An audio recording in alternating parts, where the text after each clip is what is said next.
Welcome friends, welcome to my YouTube channel. और आज के सेशन में हम लोग प्रीवियस वीडियो को कंटिन्यू करते हुए यहाँ पर finite element method versus classical method के डिफरेंस के बारे में यहाँ पर जानेंगे।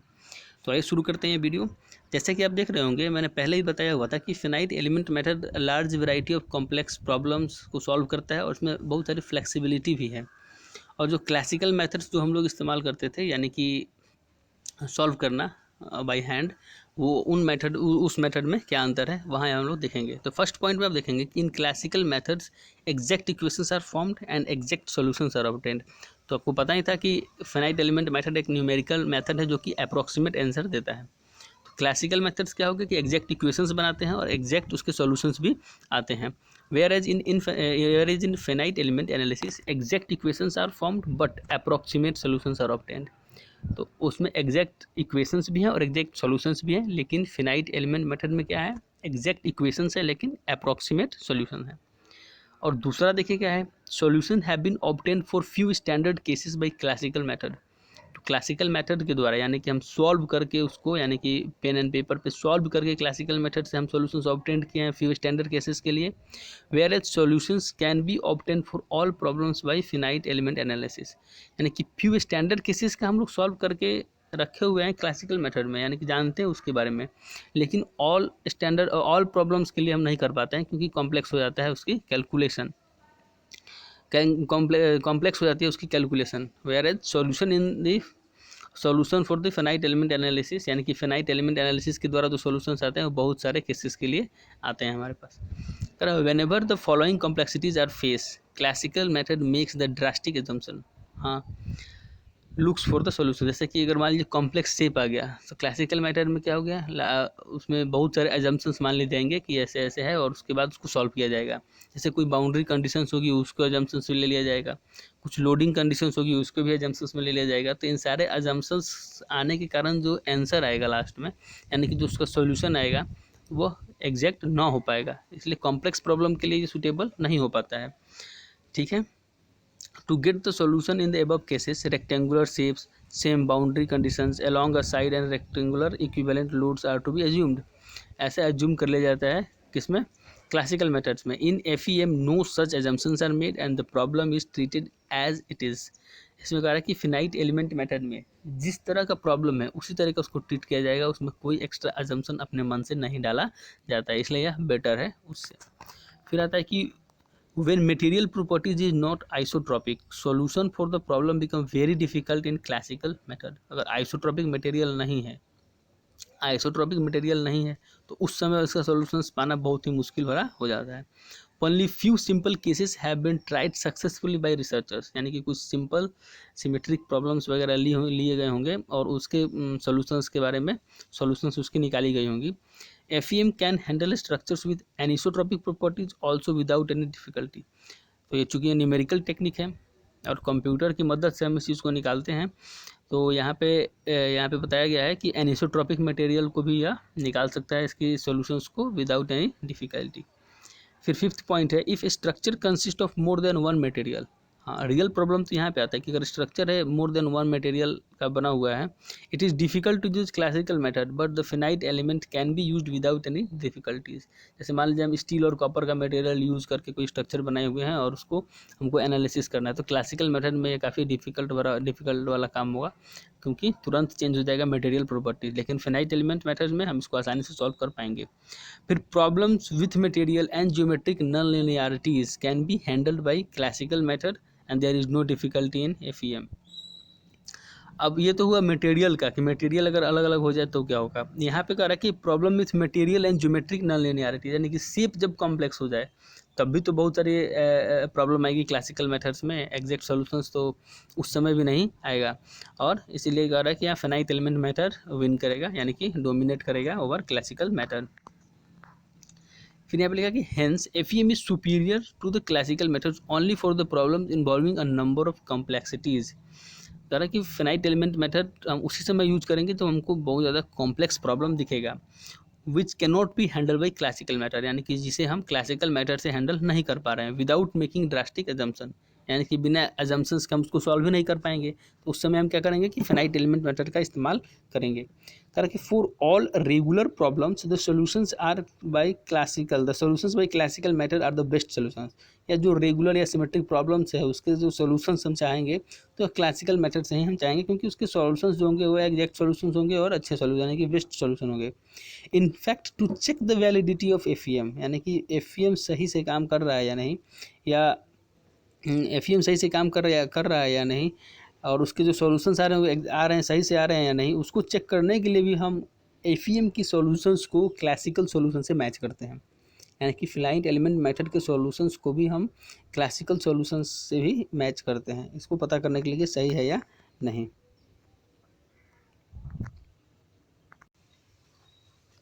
तो नेक्स्ट में हम लोग देखेंगे यहाँ पे need for studying finite element method. ये जो क्वेश्चन है ये बहुत लोगों के मन में आया होगा, खासकर मैं भी जब इसे पढ़ना शुरू किया था तो मेरे भी मन में यह क्वेश्चन आया था कि आखिर हम पढ़ क्यों रहे हैं फिनाइट एलिमेंट मेथड की थियरी सब्जेक्ट्स को। क्योंकि जब हमारे पास कमर्शियली बहुत अच्छे सॉफ्टवेयर्स अवेलेबल हैं तो क्यों ना हम उन अच्छे सॉफ्टवेयर्स को ही सीख जाएँ। तो इसे हम थ्योरेटिकली या बाई हैंड बहुत सारे प्रॉब्लम्स को हम क्यों सॉल्व कर रहे हैं।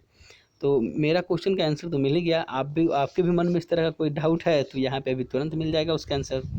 जैसा कि यहाँ पे लिखा है कि now a number of user friendly packages are available. Same question ये लिखा हुआ है कि now a number of user friendly packages are available in market, hence one में ask the question what is the need of studying FEA। यानी क्यों पढ़ रहे हैं FEA जब कमर्शियली बहुत सारे सॉफ्टवेयर अवेलेबल ही हैं। The above argument is not sound. Author कह रहे हैं कि एबव आर्गूमेंट साउंड नहीं है। क्यों? The finite element knowledge makes a good engineer better while just user without the knowledge of FEA may produce more dangerous result। कह रहे हैं कि knowledge of finite element method makes a good engineer, एक अच्छा engineer बनाएगा finite element method का knowledge, good से better की तरफ आपको ले जाएगा। सिर्फ नॉलेज विदाउट FEA, यानी कि आप सिर्फ सॉफ्टवेयर नॉलेज ले लेंगे विदाउट FEA के नॉलेज से डेंजर से डेंजर आप रिजल्ट प्रोड्यूस कर देंगे। To use the FEA package properly the user must know the following points clearly. आप एक अच्छा FEA एक्सपर्ट होना चाहते हैं तो आपको कुछ बेसिक पॉइंट्स होगी, उस पर आपको बहुत ज़्यादा पकड़ होनी चाहिए और जो जानना चाहिए वो आप थियरी सब्जेक्ट्स के ही तरफ से जान सकते हैं। तो पहला क्या है, which element are to be used for solving the problem in hand.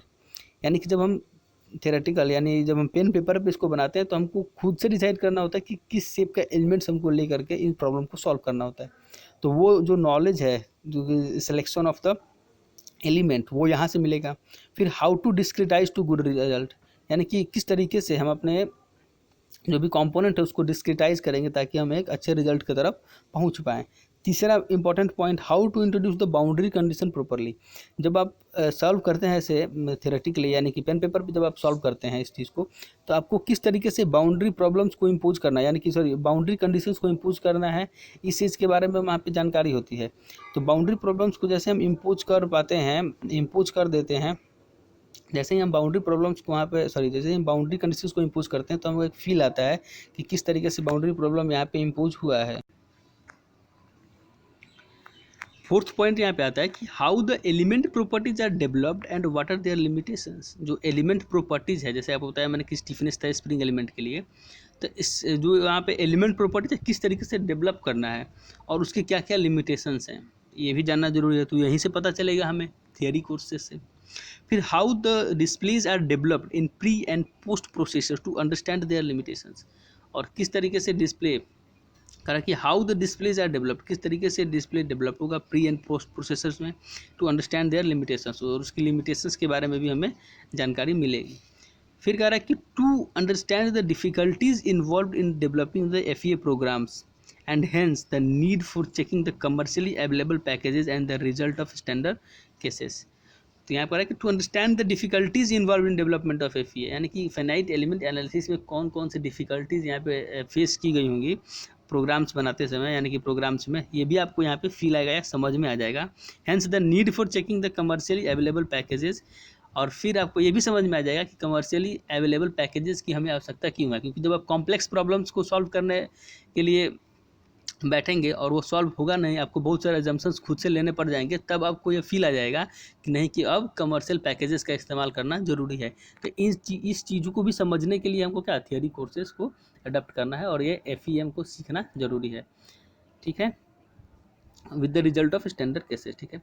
Unless user has the background of FEA, जब तक आपके पास एक स्ट्रॉन्ग बैकग्राउंड नहीं है फिनाइट एलिमेंट एनालिसिस का, ठीक है, थियोरेटिकल बैकग्राउंड, फिर ही में प्रोड्यूस वर्स्ट रिजल्ट, एंड वो बहुत ही वर्स्ट रिजल्ट कर सकते हैं कि इनएक्यूरेट रिजल्ट प्रोड्यूस करेंगे, एंड डेट में गो विथ ओवर कॉन्फिडेंस, ठीक है, ओवर कॉन्फिडेंस में भी जा सकते हैं। Hence it is necessary that the user of FEA packages should have sound knowledge of FEA, यानी कि जब आप FEA पैकेजेस का इस्तेमाल करते हैं तो उसके पीछे की थ्योरेटिकल बैकग्राउंड्स आपको एकदम अच्छे से क्लियर होनी चाहिए, ताकि जो आप रिजल्ट प्रोड्यूस करें तो आपको एक फील दे कि हाँ यह रिजल्ट सही है या सही आ सकता है। और जैसा कि ऊपर लिखा ही था कि आप जब क्वेश्चंस को यानी कि द प्रॉब्लम्स या एनालिसिस प्रॉब्लम को खुद जब सॉल्व करते हैं थ्योरेटिकली, यानी कि पेन पेपर पे आप जब इसको सॉल्व करते हैं तो आपको एक फील आता है कि हाँ इस तरीके से इसका सॉल्यूशन यहाँ तक जा सकता है, या ये यहाँ पर डिफ़िकल्टीज फेस होगी और हमें अब सॉफ्टवेयर्स यानी कि कमर्शियल अवेलेबल सॉफ्टवेयर्स का यूज़ करना पड़ सकता है। तब आपको समझ में आएगा कि हाँ कहाँ पे रियल प्रॉब्लम लाई करता है। तो स्ट्रॉन्ग नॉलेज यानी कि स्ट्रॉन्ग थ्योरेटिकल बैकग्राउंड होना काफ़ी ज़रूरी है किसी भी सॉफ्टवेयर को सीखने के लिए। तो आज के सेशन में हम लोगों ने दो चीज़ देखा था, difference between finite element method and classical method, और उसके बाद हमने देखा कि क्यों ज़रूरी है फिनाइट एलिमेंट मेथड को यहाँ पर स्टडी करना। So hope you enjoyed this video, thanks for watching.